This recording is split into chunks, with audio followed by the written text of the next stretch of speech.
తిరుమల శ్రీవారి దర్శనానికి రోజు రోజుకు భక్తుల తాకిడి పెరుగుతున్నా ఇలాంటి లోటుపాట్లు లేకుండా భక్తులకు తిరుమల తిరుపతి దేవస్థానం అన్ని ఏర్పాట్లు చేస్తుందని కేంద్ర పౌర విమానయాన శాఖ మంత్రి రామ్మోహన్ నాయుడు అభినందించారు.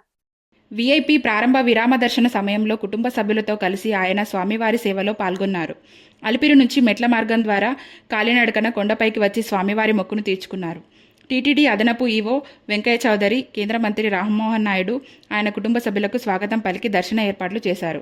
దర్శన అనంతరం రంగనాయకుల మండపంలో పండితుల ఆశీర్వచనం చేసి స్వామివారి తీర్థ ప్రసాదాలను అందజేశారు. ఎండలు ఎక్కువగా ఉన్న నేపథ్యంలో తిరుమలకు వచ్చే భక్తులు తగిన ఆరోగ్య జాగ్రత్తలు తీసుకోవాలని రామ్మోహన్ నాయుడు విజ్ఞప్తి చేశారు. రోజు స్వామివారి వెంకటేశ్వర స్వామివారి తాలూకా దర్శనం చాలా అద్భుతంగా జరిగింది. నేను అలాగే మా కుటుంబ సభ్యులు అందరం కూడా కలిసి ఈరోజు స్వామివారిని దర్శించుకున్నాం. స్వామివారి తాలూకా ఆశీస్సులు పుష్కలంగా మన రాష్ట్రం మీద ఉండాలని, ఒక పక్కన దేశాభివృద్ధి అలాగే రాష్ట్ర అభివృద్ధిలో కష్టపడుతున్నటువంటి ప్రతి ఒక్క వ్యక్తికి కూడా ఆ భగవంతుడు ఆయురారోగ్యాలు శక్తి అన్నీ కూడా ప్రసాదించాలని హృదయపూర్వకంగా కోరుకుంటున్నాను. ప్రస్తుతం వేసవి కాలం కాబట్టి ఎండలు కూడా ఎక్కువ ఉన్నాయి. తిరుపతి వచ్చే భక్తులు కానీ సాధారణంగా ప్రతి ఒక్కరు కూడా ఎండల మీద ఒక దృష్టి పెట్టుకొని కావాల్సినటువంటి ఆరోగ్య జాగ్రత్తలన్నీ కూడా పాటించాలని వారందరికీ కూడా కోరుకుంటూ, వెకేషన్స్ కూడా ఉన్నాయి కాబట్టి సెలవుల కాలం కాబట్టి ఎక్కువ మంది తిరుపతి కూడా వస్తున్నారు.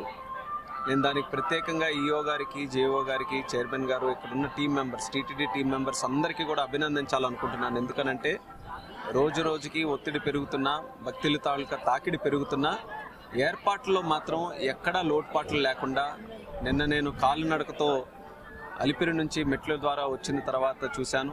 ఇక్కడ కూడా ఈరోజు దర్శనం చేసుకున్న తర్వాత కూడా చూస్తున్నాను. అందరూ కూడా చాలా ఆనందంగా దర్శనం చేసుకున్నటువంటి వారు కనిపిస్తున్నారు. అంటే ఏర్పాట్లు మాత్రం చాలా చక్కగా చేస్తున్నారు.